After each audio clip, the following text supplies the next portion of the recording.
नमस्कार, मैं गणांगी यादव आप सभी का स्वागत करती हूँ टेक्निया न्यूज में। वक्त हो चुका है आज की 10 बड़ी खबरों का। प्रधानमंत्री नरेंद्र मोदी शनिवार को 3 दिनों की अमेरिका यात्रा पर रवाना हुए। अमेरिका पहुंचकर पीएम मोदी ने वॉशिंगटन के डेलावेयर में चौथे क्वाड शिखर सम्मेलन में हिस्सा लिया। इसके अलावा अमेरिका में पीएम मोदी कई अन्य उच्च स्तरीय सम्मेलन में भी हिस्सा लेंगे। इस दौरान 22 और 23 सितंबर को न्यूयॉर्क में आयोजित संयुक्त राष्ट्र महासभा में समिट ऑफ द फ्यूचर में हिस्सा लेंगे। वहीं 23 सितंबर को पीएम मोदी महासभा को संबोधित भी करेंगे।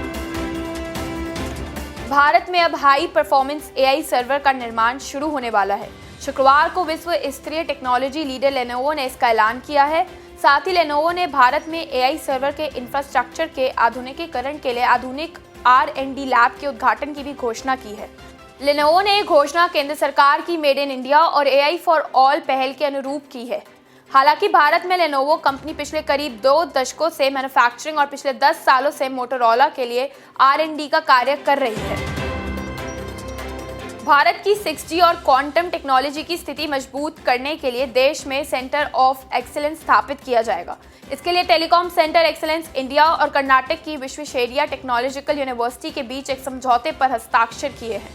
सेंटर ऑफ एक्सीलेंस को अब एंड स्पोक मॉडल आधार पर डिजाइन किया जाएगा। साथ ही telecom centre of excellence India एक सेंट्रल हब के रूप में काम करेगा, जबकि विश्वेश्वरैया टेक्नोलॉजिकल यूनिवर्सिटी का रिसर्च एवं इनोवेशन फाउंडेशन बेंगलुरु भारत की प्रगति को इन सेक्टरों में बढ़ाने पर जोर देगा। इससे देश भर के 4 लाख से ज्यादा छात्रों और 2000 से ज्यादा रिसर्चर्स को मदद मिलेगी। भारत में डिजिटल भुगतान में वैश्विक स्तर पर वृद्धि दर्ज की गई है। भारत में वैश्विक रियल टाइम का 49% भुगतान डिजिटल माध्यमों से किया जा रहा है, जिसकी वजह से भारत डिजिटल भुगतान की श्रेणी में वैश्विक नेतृत्वकर्ता के रूप में उभर रहा है। वित्त मंत्रालय ने इसकी जानकारी देते हुए बताया है कि वर्तमान में यूपीआई 7 देशों में उपलब्ध है और भारत की डिजिटल भुगतान क्रांति अपनी सीमाओं से आगे बढ़ रही है। विदेश यात्रा के दौरान भारतीय यूपीआई और रुपए दोनों का ही इस्तेमाल कर रहे हैं।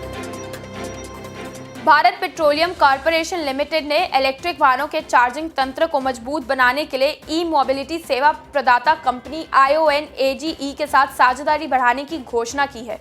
BPCL ने शुक्रवार को एक बयान जारी कर इसकी जानकारी दी है। दोनों कंपनियों की साझेदारी बढ़ने से देश में ईवी चार्जिंग के बुनियादी ढांचे की पहुंच और सुविधा को बढ़ावा मिलेगा और विकसित भारत 2047 की दिशा में एक अहम योगदान साबित होगा। IONAGE देश भर में ईवी चार्जिंग पॉइंट्स के विशाल नेटवर्क को चार्जिंग स्टेशनों को कनेक्ट करता है। 19 सितंबर को राष्ट्रीय सेवा योजना के तहत दिल्ली के सुलभ इंटरनेशनल स्कूल में वेस्ट मटेरियल से उपयोगी उत्पाद और पर्यावरण संरक्षण एवं जागरूकता बढ़ाने के लिए एक प्रतियोगिता आयोजित की गई। प्रतियोगिता में टेक्निया इंस्टीट्यूट के छात्रों ने भाग लिया। इस दौरान टेक्निया के छात्रों ने प्रतियोगिता जीतकर फर्स्ट प्राइज के साथ 15,000 रुपए की नगद राशि जीती है। प्रतियोगिता का आयोजन 2 राउंड में किया गया। पहले राउंड में सभी प्रतिभागियों को अपने साथ लाए हुए वेस्ट आइटम से क्रिएटिव आइटम बनाने के लिए कहा गया, जबकि दूसरे राउंड में प्रतिभागियों को मौके पर ही दिए गए वेस्ट आइटम से क्रिएटिव चीजें बनानी थी। टेक्निया के छात्रों ने दोनों राउंड की प्रतियोगिता में पहला स्थान हासिल किया है। दिल्ली के रोहिणी स्थित Tecnia institute of advance studies में नए सत्र में दाखिले लिए जा रहे हैं। CUET पास छात्र टेक्निया में graduation program BBA, BCA, BCom और BJMC में दाखिला लेने के लिए अप्लाई कर सकते हैं। इसके अलावा पोस्ट ग्रेजुएशन के इच्छुक छात्र टेक्निया में MBA और MCA प्रोग्राम में दाखिला ले सकते हैं। दाखिला लेने के लिए छात्र टेक्निया की ऑफिशियल वेबसाइट पर अप्लाई कर सकते हैं या कॉलेज पहुंचकर कोर्स के बारे में अधिक जानकारी लेकर भी दाखिला ले सकते हैं। रांची के गेतलसूर जलाशय में 100 मेगावाट की सौर परियोजना स्थापित की जा रही है।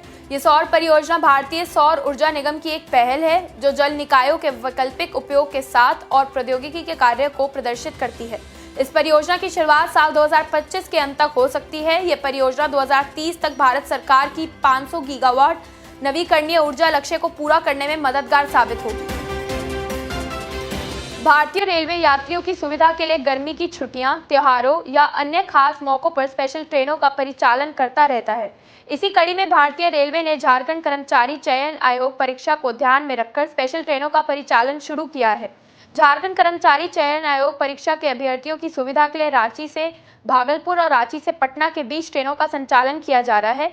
GSSC परीक्षा का आयोजन 21 और 22 सितंबर को किया जा रहा है। टीवी का सबसे बड़ा रियलिटी शो बिग बॉस 18 शुरू होने वाला है। लंबे समय से इसकी प्रीमियर डेट को लेकर सस्पेंस बना हुआ था, लेकिन अब इसका ऐलान कर दिया गया है। कलर्स टीवी ने अपने इंस्टाग्राम हैंडल पर शो का टीजर भी रिलीज कर दिया है। बिग बॉस 18 को सलमान खान होस्ट करने वाले हैं। सलमान खान का ये शो 5 अक्टूबर से शुरू हो रहा है। आज के लिए बस इतना ही। देखते रहिए टेक्निया न्यूज, साथ ही साथ चैनल को लाइक, शेयर, सब्सक्राइब भी करें।